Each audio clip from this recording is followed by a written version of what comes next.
Hi, welcome to the Fit and Healthy Show, and today our subject matter is detoxifying your body.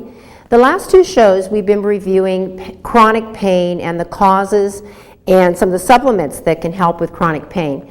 Well, today we're going to be reviewing detoxifying your body because when you're toxic, you're going to have pain. Basically, the definition of detoxification from our standpoint is the process of reducing toxin buildup in the body fluids, cells, tissues, and organs. That's the bottom line, what we're trying to do, because these toxins, be them the ones we reviewed before, build up in the tissues and they cause inflammation, disease, cancer, viral, bacterial attacks. So the key is when you detoxify, your body will be more balanced and in more energetic, helpful, pain-fighting abilities. So we're going to talk about the 8 essentials. There's some disputes among people about, some people say there's 10 essentials, some say 7. But what I found to make it easy is there's 8 essential things when you're trying to detoxify the body. Number 1, you got to drink water. And we're talking about lots of water. And most of us, to maintain health, need to drink about 2 liters of water a day, 2 to 3, depending on your size of your body. When you're detoxing, you need to double that. And we're talking about good, clean, reverse osmosis water. We're not talking about distilled water. Distilled water doesn't have any minerals. It's not beneficial for the body. It's very clean. But if you do distill water, you better be putting some trace minerals back into that water, because actually that can disarm and disable the body's electrical function. So good clean water, lots and lots of it. And I mentioned on here 1 liter for every 30 to 40 pounds. So if you weigh 150 pounds, you're going to be drinking 4 to 5 liters of water a day when you're trying to detox. Water cleanses things. Just like it cleanses dishes in the sink, it cleanses the body. Sweating. Oh, us women, we do not like to sweat. I mean, we're throwing all these aluminum deodorants and everything else to keep our bodies from sweating. And I'm using the word sweat instead of perspire because we want to sweat. Obviously not when you're in a business meeting, but we want to sweat 10 to 15 minutes sessions by exercising, a bath detox, saunas. There's brand new infrared saunas that work very well. But I'm talking about really getting the sweat pouring. 10, 15 minutes of that. Sweating is one of the best ways that the body can detoxify. Of course, we have elimination, and we'll talk about that further on. But you can get rid of so many toxins, beauty on the skin, build up in the blood. You need to sweat. Whatever means you choose. And last week we went over an easy bathtub one that you can do, just getting the body temperature up to 104 degrees. Move your body. You cannot move the lymphatic system or move anything out of the body unless you move. The bowels won't work right, the lymphatic system won't right, so you have to move. And I usually tell people when they come in, they have upper respiratory infections, I say, okay, I want you to do 20 jumping jacks 3 times a day. And they look at me kind of strange, because what happens is the body requires movement in order to move the lymphatic and to detoxify. If you lay in a bed the whole time while you're sick, good luck on getting well in any short period of time. You have to move. And sometimes a little bit of sweating, a little bit of moving the body when you're ill also will help get you well quicker. There's some studies to back that up. Breathing. And you sometimes will know when people get stressed, they'll sit there and they'll take a deep breath and they'll let it out, kind of like a sigh-like thing. What they found is when you do a couple of deep breaths every couple hours throughout the day, it really increases your mental alertness and your ability to deal with stress. Focusing and concentrating on breath. Obviously, if we didn't breathe, we would die. Getting the breath to be in a non-shallow fashion, very focused, enables the body to oxygenate and to detoxify. So, those nice, quick, deep breaths, or even sitting there, not where you're making yourself dizzy and you're passing out, but to get some oxygen and to get the blood moving with the oxygen. Very beneficial, very helpful. And there's some nose breathing and some other things that you can kind of look online. You can probably type in detoxification breathing online, and YouTube will come up with a whole bunch of things you can look up. Even Jack LaLanne had some of those breathing exercises for detoxification. Elimination. Now, what's really interesting is in order to eliminate, you've got to, you should have 2 to 3 bowel movements per day. If you want to cleanse, 2 to 4 week bowel cleanses in which you've got things like magnesium, certain types of herbs that stimulate the movement of bile. Those types of whole body types of cleanses stimulate the cleansing aspects of the body. And if you haven't ever done anything like that and your diet stinks, every 6 months to every year, doing one of these nice little whole body types of cleanses, preferably organic if you can, will get that body moving and your energy levels will rise. More of my customers comment that when they cleanse, how much better that they feel. And it is so true, so true. Organic cleansing diet, and we're going to talk about more cleansing later on down the road. Included in the 8 essentials are some of the supplements that we're going to talk about as well too. In my opinion, diet is the key to all health, whether you're trying to detoxify or you're not, or you're just on a regular daily basis trying to live life. You know, there's a lot of cleansing books out there. I mean, there's even the Idiot's Guide to Detoxing Your Body. There's super cleanse diets. There's things out there.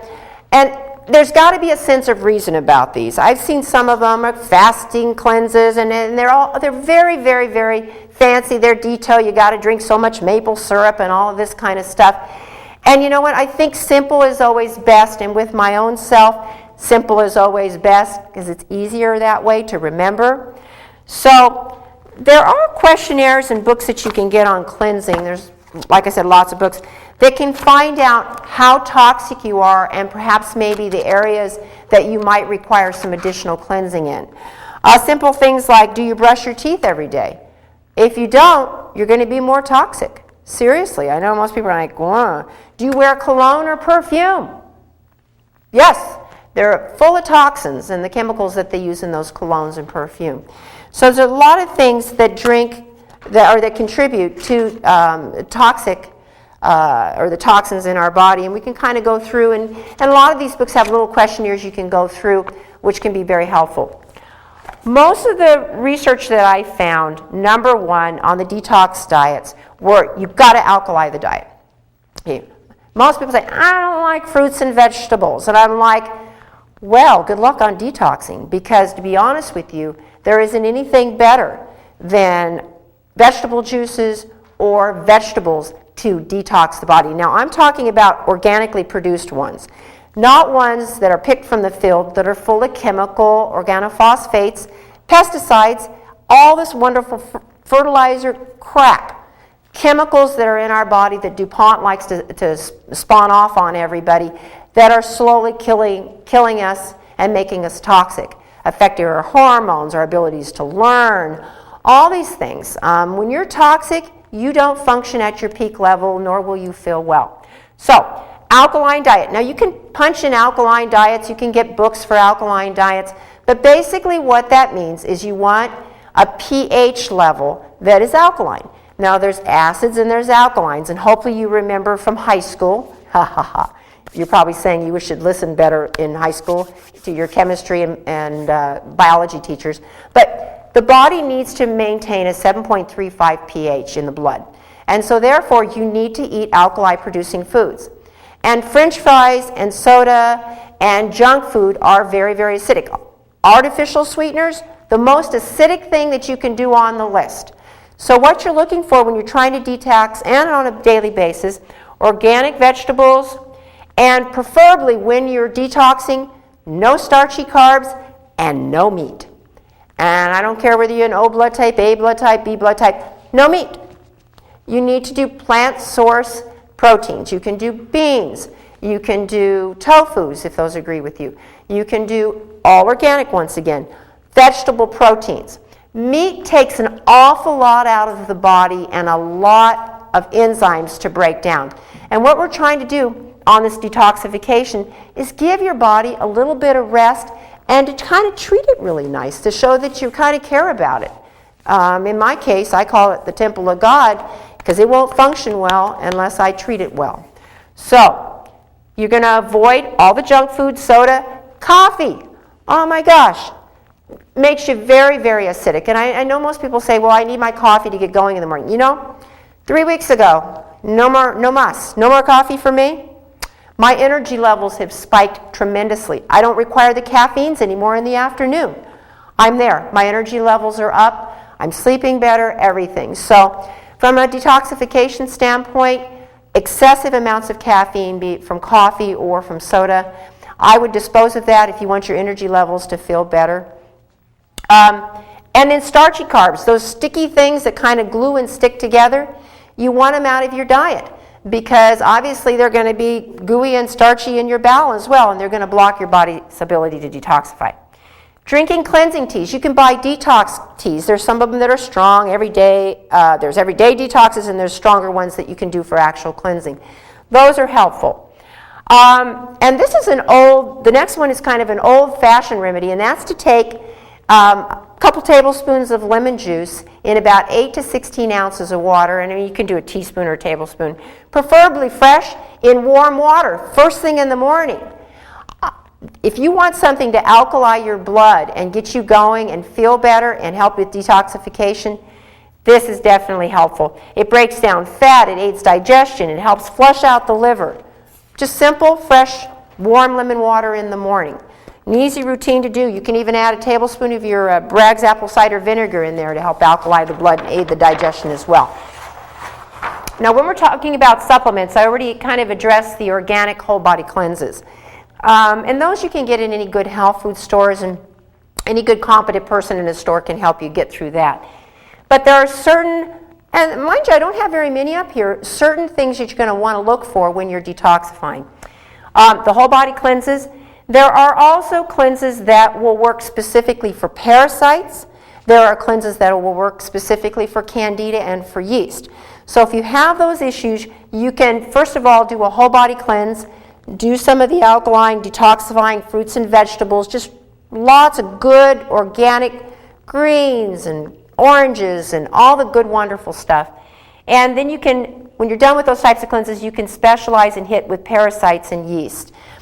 Majority of this country has a lot of yeast because of all of the antibiotic usage, the fluoride in the water, all the chemicals that we ingest, over 3,000. Hey, umbilical fluid that they tested, you know how many toxic chemicals they found on an average in most women when they're pregnant? 287 toxic chemicals. So it's a really good idea before you get pregnant to detox. Okay, get your body as clean as possible, and will also help you with some of the morning sickness if you're not so toxic. Organic superfoods, the super greens, chlorella, spirulina, wheat grass, blue-green algae, barley grass. It's going to come out. Barley grass. They all are super greens that have very high chlorophyll levels that help detox on a cellular level. I probably do what would be equivalent to 2 tablespoons of spirulina powder, and I do some chlorella. It also binds to heavy metals and takes them out of the body. And if you're like me, and I've still got 1 dental amalgam filling in here, on one of these questionnaires, that's one of the things that goes towards me being toxic, is I've still got probably some leaking mercury going on in there. So those bind to heavy metals. Keeping the diet higher in fiber, obviously, lowers blood sugars. I mean, there's clinical data on literally 35 grams of good fibers, literally, in some cases, can halt diabetes and bring down blood sugars 10 to 50 points. So keeping the fiber high in the diet. It also removes bowel toxins. It moves things along. It gets the estrogen metabolites gone. Very important to keep fiber up. To get those 35 grams, I want to tell you, you need to do about 10 to 12 servings of fruits and vegetables a day. And most people, you're not doing that. I already know. We're lucky if we get the canned green beans at the end of the day. So some changing needs to happen. Some detoxifying herbs. Parsley uva ursi flushes the kidneys. Dandelion, which I thought was really interesting, is a natural diuretic, but it also helps clean the liver. But it's potassium sparing. Unlike a lot of the diuretic medications out there that you lose tons of electrolytes, dandelion, safe, been around a long time, and it's a mild diuretic that's potassium sparing. Green tea. I know Ralph talks about so many of the studies with green tea. And green tea is an excellent detoxifying agent. It's anti-angiogenesis. It doesn't allow tumors to grow. And it normalizes, believe it or not, vascular blood clotting. So if a person tends to have an issue with clotting and unclotting, like I do because of my family history, green tea is very, very important for normalizing the clotting process. Burdock root, red clover, blood detoxifiers. They can aid, and you can take them in tea forms or in pill forms. Digestive enzymes. Now, I once read this, and I know this sounds kind of gross, but that John Wayne had over 22 pounds of undigested meat in his bowel when they did his autopsy. 22 pounds of gunk, raw meat. Well, not raw, but undigested.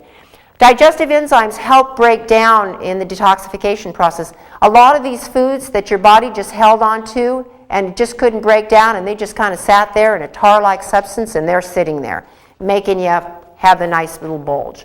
So that can be helpful. When you're detoxifying, don't forget a good multiple vitamin high in B vitamins, lots of extra C, and if you're going to use C to help you detox even more, you can do pretty high dosages up until you get about some diarrhea, then you're going to probably want to back out. B12, when you're doing detoxification, O blood types in particular, O blood types as a general rule, when they're not eating their meats and things, they need extra amounts of B12. There's sublingual under the tongue that you can take that can be very helpful to raise B12 levels. And as we grow older, we don't absorb B12 very well anymore, and so sometimes those sublingual pills are very helpful. A good multivitamin, multimineral. You're detox and you're getting rid of stuff, and you want to have the vitamins and nutrients that are going to help you with your detox.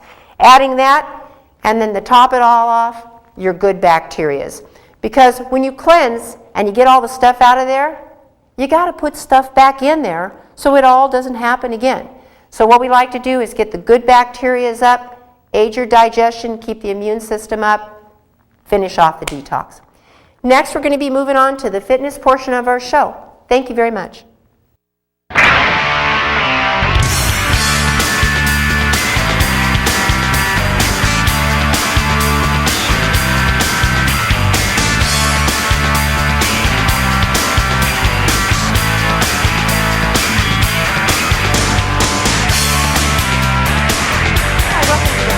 Of our show. And today, for the next couple weeks, we're going to be doing some yoga and Pilates moves. But before we start working on too much of that, I really want you to work on your balance, and that would be your core, being able to hold in balance. And this is going to be a very simple move. If you have to, you can grab onto a table. I don't have the best of shoes to show you how to do this, but here we go. I want you to see. This is going to be from a side view. And what you're going to do is you can hold onto the table if you want. In my case, I'd rather not. And I want you to put your leg up, and I want you to twist side to side with your hip flexors. Now, what I'm trying to do with this motion and movement is I'm teaching my body how to shift back and forth on the foot and improve my balance. Just standing there with your legs up just kind of makes you wobbly, but when you're moving things around, it teaches you, and you have to hold your core strong and tight in order to maintain your balance. So next show, we're going to be doing some moves. Work on that for the next couple of weeks. Thank you. And next we'll be moving on to the research portion of our show.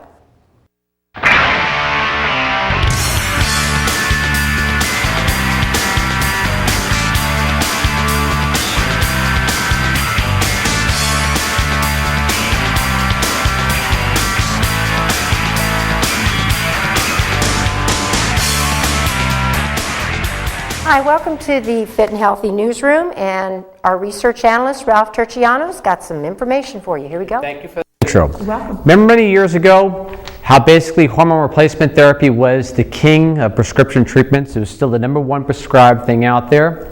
Well, a little bit more news came out about hormone replacement therapy today, which explains a lot, especially in the business that I'm usually in, because for a while we were getting a lot of women coming into basically my stores or our stores that were getting lung cancer, but they did not smoke. Well, the recent study in the Clinical Online Journal of Oncology came out that hormone replacement therapy raised your risk of lung cancer by 50%. Now, this was done over a 10-year period of time, and this was a sampling of about 36,000 people between the ages of 50 and 76. It says, and after adjusting for smoking, age, and other factors that affect the risk of lung cancer, the researchers determined that the use of estrogen and progesterone for 10 years or more years was associated with an increased risk for lung cancer compared with no use of hormone replacement therapy at all. Remember, they adjusted for smoking, age, and other lifestyle factors.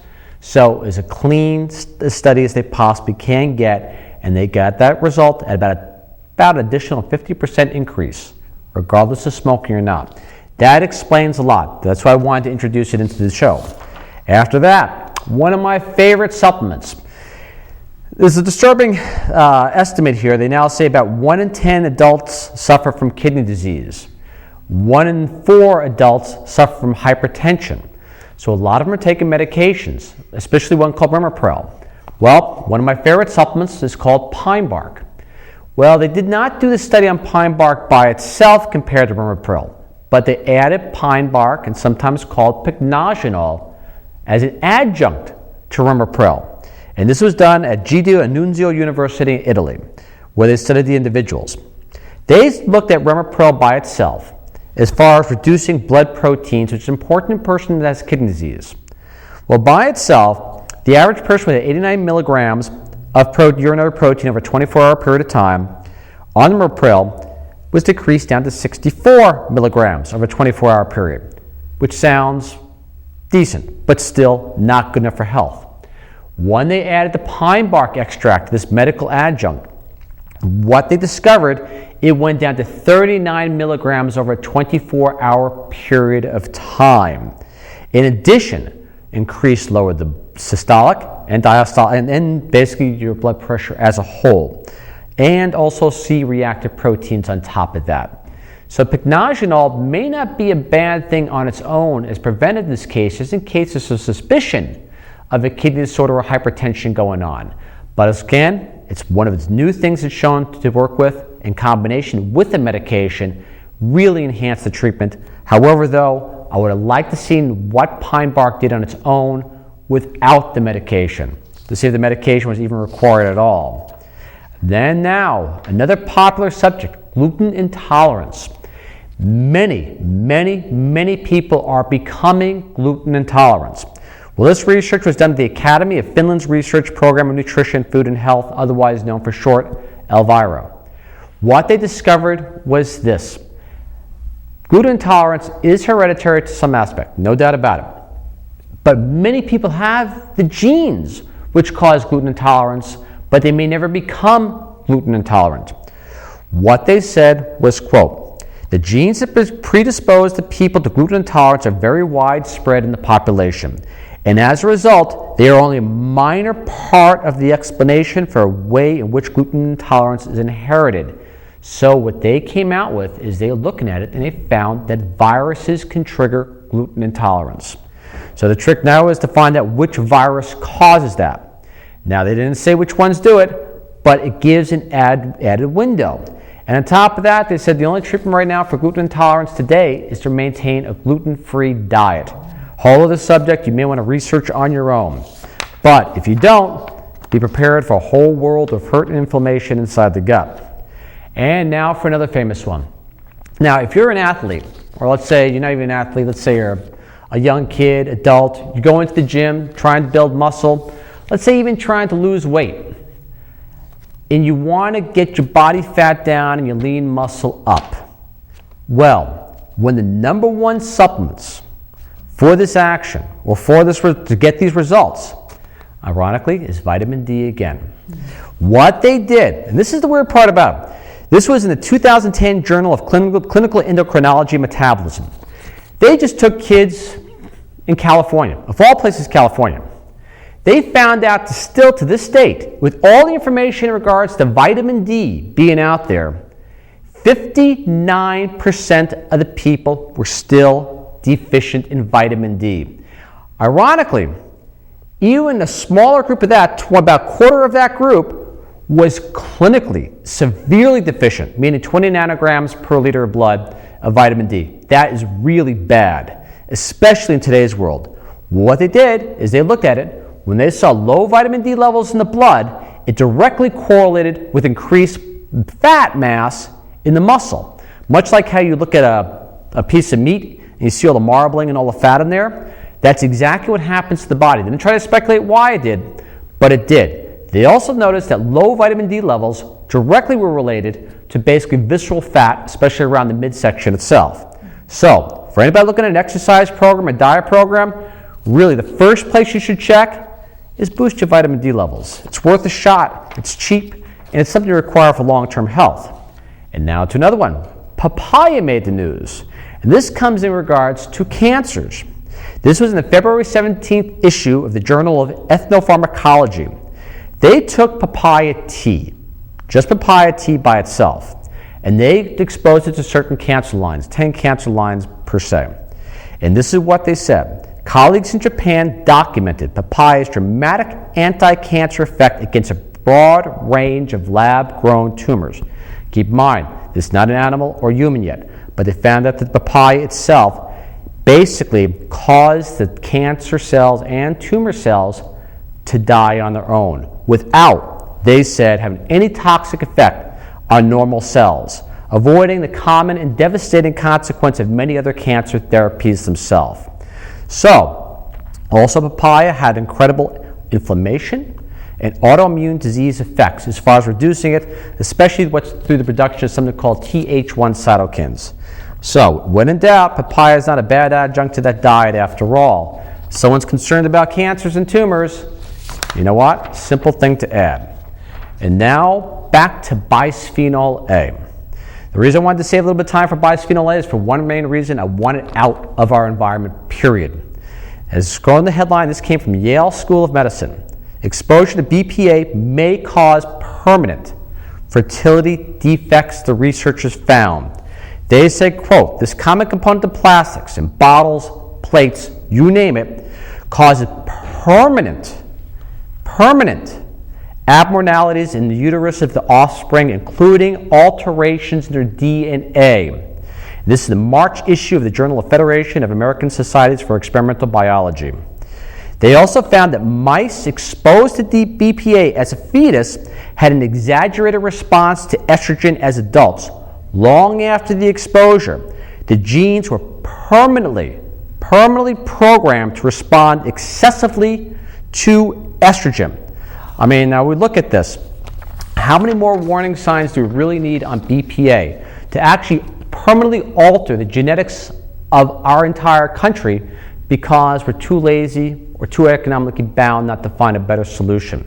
So if you really care about the health of your children and the health of your family, start moving towards BPA-free plastics. It would do a world of good. And thank you. Thank you very much, Ralph. We appreciate the research. Once again, research for yourself, practice those exercise, detox the body, and get healthy. Thank you very much.